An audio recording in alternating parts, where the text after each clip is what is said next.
Senator Sharma. A budget of broken promises, an ambush on aspiration and an assault on Australian standard of living. This is what we had from the Treasurer, Jim Chalmers, and his budget last night.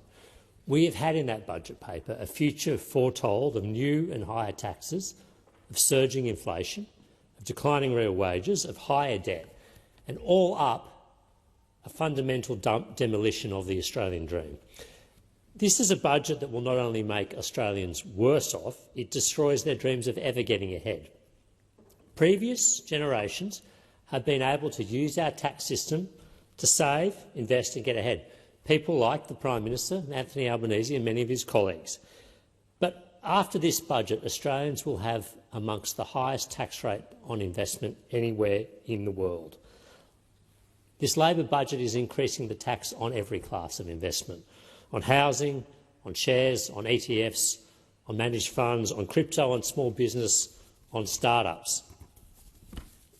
If you're a young Australian and you've just started work, or maybe you're working part-time and you've been buying shares or putting money in an ETF as a way to save, that when it comes time to sell them, you are going to be paying more tax on their sale, a minimum of 30%, than you do on your wages.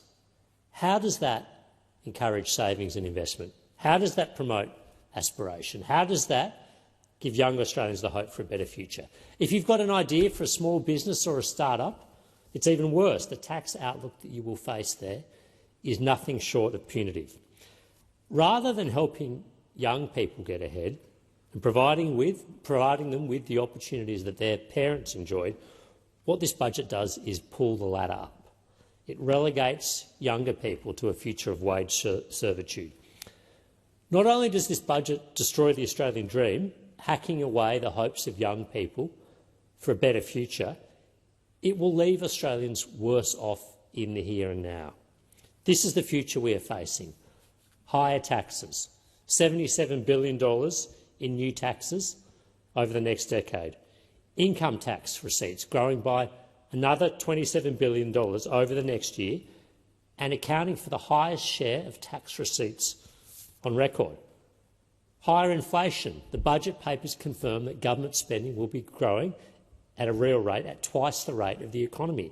Government spending, already at a 40-year high outside the pandemic, will continue to grow. And all that extra spending will add to inflationary pressures, making further interest rate rises — we've already had 15 under this government — making further interest rate rises almost inevitable. Real wages continuing to fall. Real wages, which are already lower than they were 4 years ago when this Labor government came to office, are set to shrink another 2% over the next year on the Treasury papers. And higher debt. Government debt set to hit $1 trillion this financial year and then set to hit $1.25 trillion, $1.25 trillion in the next 4 years. Interest on this debt alone is now the fastest growing item in the government spending.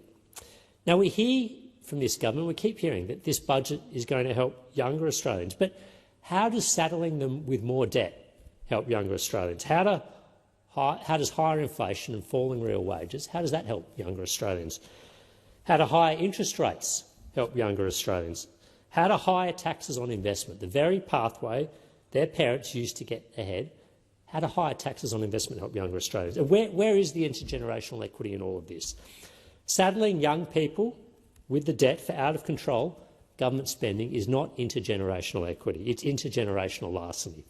Denying younger people the investment opportunities afforded to older Australians is not intergenerational equity, it's intergenerational theft. Condemning younger people to stagnant real wages, a flatlining economy, is not intergenerational equity, it's an abdication of leadership. This is a budget of broken promises, yes, and that alone condemns it, but it is also a budget of broken dreams, and that is its cruelest feature.